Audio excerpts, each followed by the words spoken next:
নমস্কার বন্ধুরা, আরবিপি চ্যানেলে আপনাদের সকলকে জানাই স্বাগতম। চলে এসেছি বধুয়া আপডেটস নিয়ে। আজকের পর্বে শুরুতেই আপনারা দেখতে পাবেন ঝুমুরের উপর টর্চার করে যাচ্ছে। ঝুমুরকে এটাই বারবার জিজ্ঞেস করে, তুমি স্বীকার করো যে তুমি পেখম। আর এটা আবির দেখতে পায়। আবির মনে মনে এটাই বলে, ছোটবেলা থেকে তুমি পেখমকে এভাবেই টর্চার করে এসেছো, আর এখন ঝুমুরকে পেখম ভেবে তাকেও টর্চার করছো। তোমার শেষ দিন এসে গেছে রানা রায় চৌধুরী। এর পরের মুহূর্তে দেখা যায় সেখানে আগুন লেগে যায়।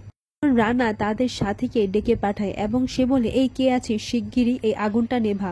কিন্তু আগুনটা নেভানোর আগেই সে কবলের বাইরে চলে যায় এবং তারা সবাই সেখান থেকে পালিয়ে যায়। এর পরের মুহূর্তে দেখা যায় ঝুমুর সেখানে বাঁচাও বাঁচাও বলে চিৎকার করছিল। এরপরে দেখা যায় যে আবির সেখানে ঝাঁপ দিয়ে পড়ে এবং ঝুমুরকে সে বাঁধন থেকে খুলে নেয়। তারপর আবির ঝুমুরকে একটা চাদর মুড়িয়ে তারা দুজনই সেখান থেকে বেরিয়ে পড়ে। পরের মুহূর্তে দেখা যায় আগুন পুরো বাড়িটায় লেগে যায় এবং আগুনটা দাউ দাউ করে খালি বেরিয়ে চলেছে। বাইরের লোকেরা সব লোকজন জড়ো হয়ে গেছে এবং তারা চিৎকার চেঁচামেচি করছিল যে দেখো কত আগুন লেগে গেছে। আগুনের খবরটা চারপাশে ছড়িয়ে পড়ে এবং সেখানে পুলিশকেও খবর দেয়। তখন অবিতাজ বাড়ি থেকে বের হবে, তখন স্ত্রী বলে, আচ্ছা অবিতাজ তুমি কোথায় যাচ্ছ, আমাকে কিছু বলে যাও। এরপর অবিতাজ বলে, দেখো তুমি জিজ্ঞেস করছো বলে কিন্তু আমি তোমাকে বলছি, কিন্তু এটা নিয়ে তুমি কিন্তু কোনো টেনশন করবে না, এটা বলো। এরপর স্ত্রী বলে, আচ্ছা ঠিক আছে আমি কোনো টেনশন করব না। তখন অবিতাজ বলে, আচ্ছা ঠিক আছে আমি বলছি। এরপর অবিতাজ বলে, খবর পাওয়া গেছে আর তার সাথে একটা ক্লুও পাওয়া গেছে। অবিতাজ বলে, একটা বাড়িতে আগুন লেগেছে আর আশেপাশের লোকজনরা এটাই বলছে যে কয়েকদিন ধরে কিছু লোকরা আসা যাওয়া করছিল আর সেখানে নাকি কাউকে আটকেও রেখেছিল। কৌশিকের বলা মতো সেখানে এরকম একটা লোককেই দেখা যায় যার বড় বড় দাড়ি ছিল আর টুপি পরা একটা লোক।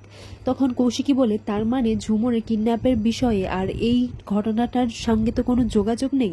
এরপর অবিতাজ বলে, হ্যাঁ সেটাও হতে পারে আর তার জন্যই আমি সেখানে যাচ্ছি। এর পরের মুহূর্তে দেখা যায় আবির ঝুমুরকে নিয়ে একটা বাড়িতে ওঠে। ওর আবির ঝুমুরকে বলে, আচ্ছা আপনি আমাকে নির্দ্বিধায় বলতে পারেন আপনার যদি কোনো অসুবিধা হয়ে থাকে। আপনার কি কোনো অসুবিধা হচ্ছে ঝুমুর, আপনি বলুন না। এরপর ঝুমুর বলে, না না দাদাবাবু আমি ঠিক আছি। তখন আবির বলে, আচ্ছা আপনার যদি অসুবিধা হয় তাহলে আমি কিন্তু ডাক্তার ডেকে নিয়ে আসবো।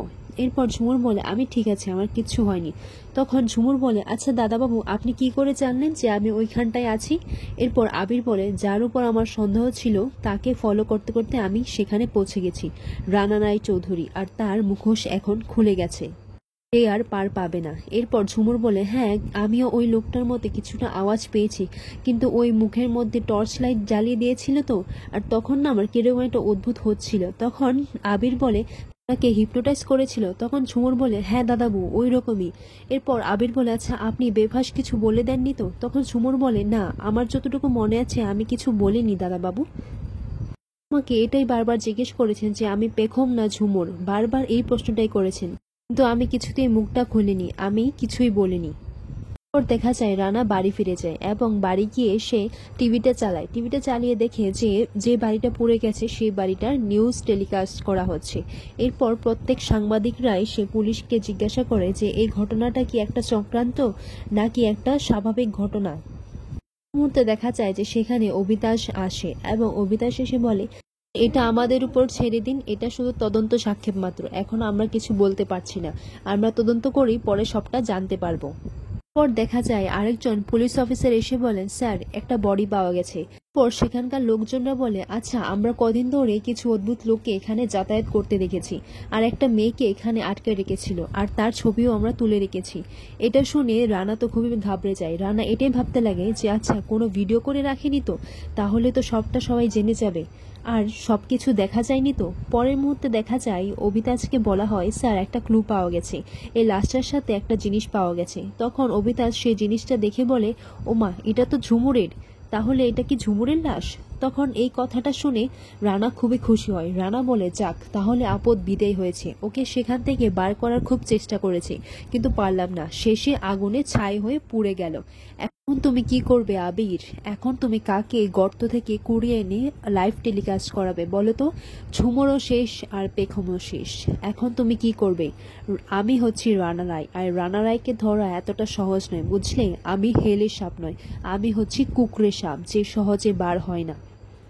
শুধু আমাকে খুঁজতে পারবে কিন্তু কোনোদিনও আমি তোমার হাতে আসবো না আবির, তুমি আমাকে এত সহজে ধরতে পারবে না। পরের মুহূর্তে দেখা যায় আবির কিছু একটা ভাবতে লাগে এবং সে ভাবতেই থাকে। তখন তার হঠাৎ করেই মনে পড়ে যে কাউকে একটা ফোন করতে হবে। তখন সে কাউকে একটা ফোন করে। আবির বলে, আচ্ছা তোমার সাথে দেখা করাটা খুবই জরুরি, তোমার সাথে দেখা করতে পারবো? তোমার সাথে আমি সামনাসামনি দেখা করতে চাই, কিছু জরুরি কথা আছে, আর যদি এখন কথা না বলতে পারি তাহলে খুব দেরি হয়ে যাবে, তুমি বুঝতে পারছো? তুমি আমার সাথে দেখা করো। আর আজকের পর্বটি এখানেই শেষ হয়। দেখা হচ্ছে আগামী পর্বে। আপনারা সুস্থ থাকুন, ভালো থাকুন। ধন্যবাদ।